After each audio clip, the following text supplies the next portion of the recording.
it's Jeff. Hey, just want to give you a little update of some trees that I bring in for the winter that will not last our cold winters in Idaho. We're like zone 6B or 7A or 6A. I don't know. It gets kind of cold. So this is a ginseng ficus I picked up from Costco this summer. Called the T-Rex trees. Kind of got little T-Rex on there. It's kind of a cute little tree.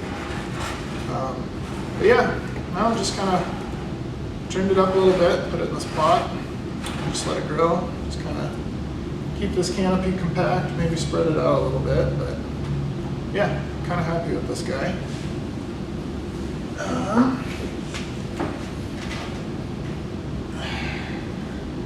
This is a golden jade. When I initially potted it, wasn't in this pot, but it was about the size of this guy here,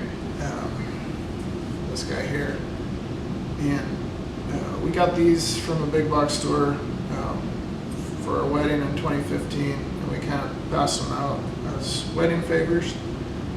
So I kept one of these and put it in a pot about the size of, it was a little smaller pot than this one, and it sat in that pot for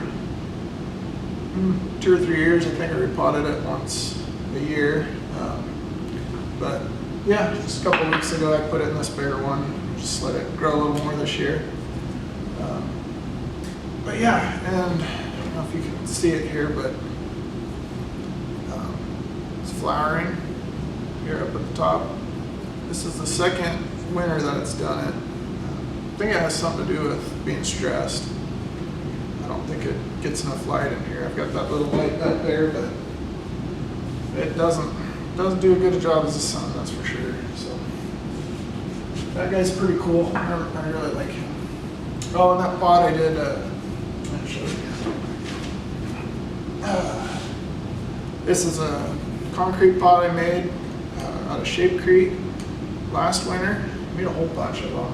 I should I'll show you guys those too sometime. But is to get more trees ready for going in pots, coming out of the ground into pots, and you'll see them more. But yeah, no, did these, a bunch of them, and let them soak in water for about a month and a half. Change the water every 7 days. Try to leach some of that alkalinity out of there. So yeah, hopefully it doesn't hurt the tree. This little Portulacaria afra, dwarf jade, I think it's from that same time period too, from the wedding. But it was just a little bit, maybe this, yeah, maybe like the diameter, like right there. So just kind of letting it grow, cut it back every year, cut it back. So, but yeah, I'm just kind of going for what you call it, informal upright kind of style. But that could change. It's kind of got a little broom style going on up to this point. So anyways, I like it. I like these. I wish I had more of them. This is the only one I have. So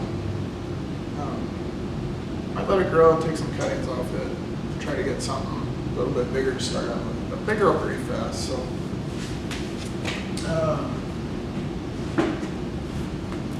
this is a golden jade forest. All these trees, along with these two here, and some more that I have back there, they all came in one big pot. They're a little bit small. I mean, this is 2 years of growth here. But yeah, they all came in one big pot. It was like an end of the year sale at one of the big box stores, and I think I got all of them for $8, and then separated them, and then ended up putting these ones back together. So just maybe let these roots fuse for a couple more years, and then maybe change the layout a little bit, but they'll all kind of stay in the same position. Just put it on a more shallow pot or something like that. So there's some more stuff back here. We'll see them as they develop a little better, but I'll show you one more for now. This is a little Cascade olive. It's a Frantini, right? I don't know, but it wasn't much bigger than this when I got it last summer, or 2 summers ago, sorry. Put it in this pot last spring, so it's grown one year in this. So this big whip here, that's all 1 year. This is 1 year. Had a little bit of shape to it, so I just thought, yeah, it'll make a good natural Cascade. But yeah, I mean, most of the big olive bonsais you see are thick and they got really mature bark. It's got a lot of character, so this has got a long ways to go. But for now, I kind of got it in the shape I want. We'll just let things grow, trim back, let it grow, trim it back. And yeah, 10, 15 years might be something. So anyways, that's kind of it for in here right now. I do want to show you some of the crepe myrtles and how they ended up this year. So let's go take a look at those. So yeah, here's kind of the big one. Not sure what the plan for it in the future is. It's kind of got this big straight no taper section in it. I don't think it would matter much if it was a much bigger tree. So here's kind of the front I have right now. But I might change it. I might chop it right here this spring.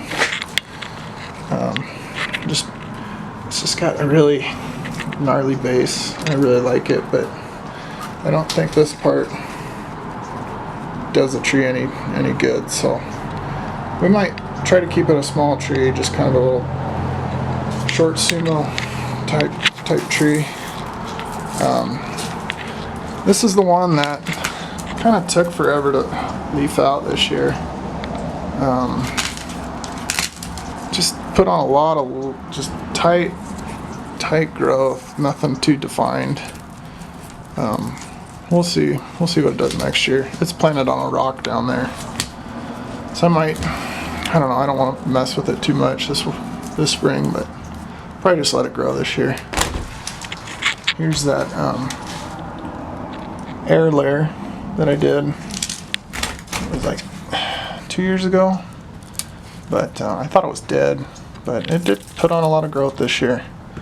It's just kind of it's got this kind of deadwood feature here. It's kind of cool. So I don't know, not much yet, but it's all good. Here's that little fused one. We'll call them the sisters. Yeah, down underneath the soil there, they're fused together. But yeah, probably just let it grow again this year. It's not much of a grow pot, but I kind of like to keep this one smaller and just work on the ramification. Here's some pomegranate seedlings that I planted this spring. So some of them went to sleep, some of them not yet. So hopefully they go dormant. And then I'm going to try to do like a fusion project this spring with them. So stay tuned for that. Alrighty, that's it for now. It's been raining. It's getting cold. It's been a little warmer those days. So. Alright, take care guys.